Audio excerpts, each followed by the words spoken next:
আজি পাখি আৰু কাকুৰ দোকানলৈ অহাৰ বাবে মোক ধুনীয়া পেন এটা আৰু গেঞ্জি এটা উপহাৰ দিলে।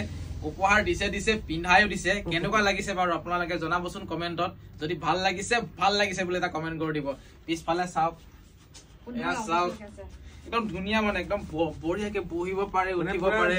অৰুণাচলৰ জিমত গৈ থাকেতো ছোৱালী চাব লাগিব না, ছোৱালী চাব লাগিব নহয়। এখানে এফালে চাব পাৰে ফুটা ফুটা গেঞ্জি এটা দিয়া হৈছে, একদম পুৰা মজা আৰু তাতে সিক্স পেকটো জিলিকি থাকে ভিতৰৰ।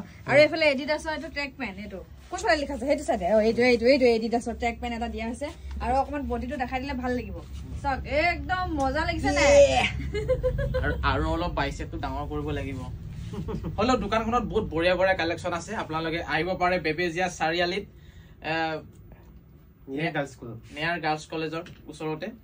তাৰপিছতে হেশটেগ ট্ৰেণ্ডিং বাকী দোকানত আহিব আপোনালোকে। খুব ধুনীয়া কালেকশ্যন, যি দেখো সেইটোৱে পচন্দ হয়। বাকী যিয়ে নহওক বাৰু দেই, ইমান সুন্দৰ এটা গিফ্ট আগবঢ়োৱাৰ বাবে বহুত বহুত থেংক ইউ। উন্নতি হৈ যোৱা আৰু এনেকে আমাক উপহাৰ দি যোৱা। কাকু আৰু দুটামান গিফ্ট দিলে, বহুত আশীৰ্বাদ পাইছো। একদম আৰু দুটামান প্ৰমোচন কৰি দিব নেকি? আৰু উন্নতি হোৱা দেই, এনেকে আৰু দি থাকিবা। কাকু ক্ৰক্স এযোৰ